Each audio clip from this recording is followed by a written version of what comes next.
Hey everybody, it's Jason from the Texas Gun Vault 2, and we're out here in the garage, and I literally just finished filming the garage portion of the range report for the Volquartsen DBG, this really cool custom version of the Black Mamba, and it's based off of the Ruger 2245, and it's going to get a great review.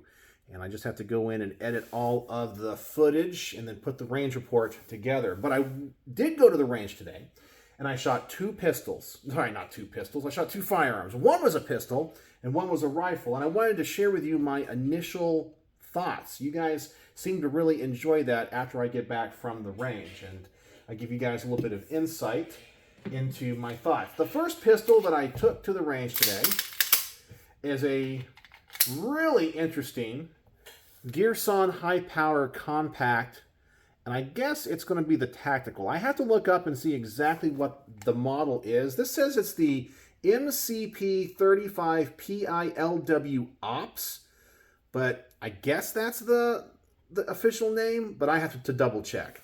But essentially, it's a Browning high power in compact form, and unlike the actual Brownings and the FNs that were made, it actually looks like a high power. Now, I have reviewed the FN compact high power double action, but it didn't have the same aesthetics that a traditional high power has.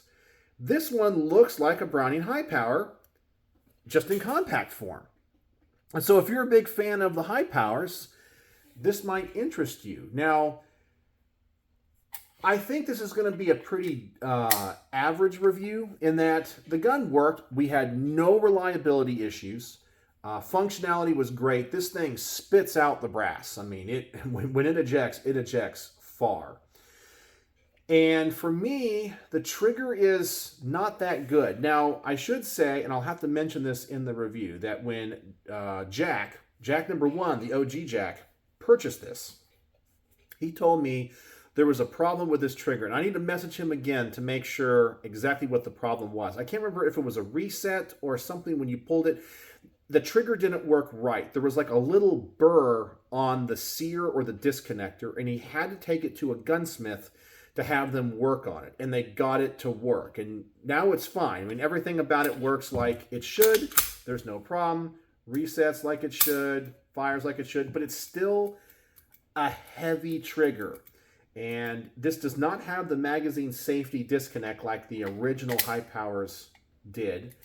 It's a really heavy trigger. And accuracy wise, I could not figure this gun out when it came to elevation. Windage was perfect. A number of times when I bring the target in, and when you see the review of this pistol, you'll see like the target will have this like straight line from like the 6 to the 12 o'clock position. As I would normally shoot it, I would be really low and I would kind of walk it up. But then I would kind of figure out and go, okay, I think this is where that front sight needs to be, how much higher than the rear sight. And then I would be way too high. So it just seems to be inaccurate for me from an elevation standpoint, not a windage standpoint. And the rear sight is not adjustable. Okay, so I know some people are going to ask. So the trigger in this is, I might like a little bit more if it had a curved shoe to it, but this is the shoe that comes on. It's a flat face. It works. It's a pretty darn cool gun. And I actually think with some refinement, this thing would be absolutely outstanding. I love the beaver tail on this. This makes this gun shootable for me because I don't get hammer bite. High powers always give me hammer bite. And I love the way high powers look. I don't always love the way they shoot, but I think they're a really, really cool gun. And this beaver tail works just like it should.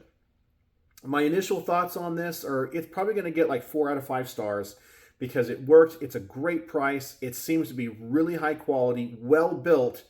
I just got to figure out how to shoot this for an elevation standpoint. I mean, it wasn't bad. It's just really weird when all of my targets, whatever distance it was, I think I have it figured out. And then I end up having to walk it up and then walk it back down. I just could not get it dialed in.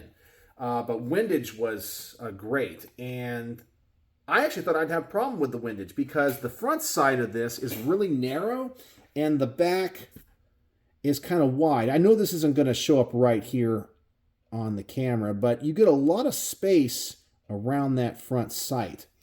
And normally when that's the case, I'm, off to one side or the other. But this gun was, for me, was easy to shoot, right on, except for elevation. Trying to think if there's anything else about this that I had issues with. Not really. I do like the fact that unlike many other high powers, the magazines in this shoot right out of here. Normally, you have to have those high power magazines that are, I guess, Americanized with that little spring on the back. And this is from one of my FNs. This is like a 10 rounder. But when it's inserted into the gun, the spring is under tension. You push the magazine button and it pops out. And I do like that about those. It just shoots that right out. But this one doesn't seem to have the problem many of the high powers do, where the magazines just don't come out very fast. So they did address that, but it has all of the other controls that you would expect from a high power. It's really good, and I kind of feel like if you send it to like one of those custom Browning high power gunsmiths, I mean, this thing could be really good. It's good, but there is so much potential in this gun. But as it sits, probably about 4 out of 5 stars, I think. But I'll have to evaluate a little bit more once I look at all the range footage. The other gun that I took to the range today, which I said was a rifle, let me get this one out. Also on loan once again to the channel from OG Jack, because this is a gun that I reviewed on my old channel and did not. Number one, I didn't review it right. And I also did not save the video. So I don't have the original video. So I wanted to do it right. So previously I reviewed this on a 25-yard range. Today I reviewed it on a 100-yard range. And it is the Ruger Precision 22. So it's a bolt action 22 caliber rifle. Now I changed the scope out to one of my scopes. And this is a scope that I reviewed recently by Discovery Op. That's actually pretty darn good. I think the one Jack had on there was a dedicated 22 one, and because I wanted to go out to 100 yards, I wanted to get a little bit more magnification, so I used one of my own scopes. But this rifle shoots like I remember, in that it's exceptionally accurate. I was just using like bulk 22 ammunition, and at 100 yards, it was grouping like that. So I'm going to take that all day long. For me as a shooter, and that was with like Federal bulk ammo. So this thing is awesome, super accurate, and I still think that when it comes to the Ruger Precision line, you get so much gun for the money. I really feel like these rifles on an accuracy level compete with rifles that are 2 or 3 times the price. They might not have all the bells and whistles, and sometimes I kind of feel like, I don't know, I'm just not a big fan of the Ruger aesthetics. But you cannot argue with the performance of this rifle. Only functional issues I had with it is one time it just would not feed from the magazine. But it probably could be the ammunition and not the gun. But that was only one time out of, I don't know, 150 rounds. So it was just that. And then the stock, while I remember being very complimentary of the stock, this stock actually begins to hurt after a while. Not because the gun has any recoil, it's just because you have these adjustments, like for the cheek weld, which can go up and down, and you can adjust the length of pull. I kind of feel like the stock is relatively high. Like, I really wish there was a way to get this butt pad down or have the pad extended, because I felt like it rode really high on my shoulder. And after a while of being at the range and filming, it just got a little bit uncomfortable. So I just wish it had that, either a different butt pad or the ability to adjust how high that is. I wish it would sit a little bit lower on my shoulder and still have the cheek riser be as high as it is, so I could get that good view of the scope. But this thing was awesome, and most likely is going to get 5 out of 5 stars. Even though I am not a competition shooter, I'm not a rifle shooter, this thing is so accurate you can't miss with it. It's pretty darn awesome, and I'm so glad that I'm getting to review it again. So that's kind of the update of what I did at the range today. And there's actually a few more videos, and I'm trying to go through the few that I have not released yet. In fact, I need to talk to OG Jack about another pistol, because I think it was his. He had a Walther PPK in 22, and I think it was him.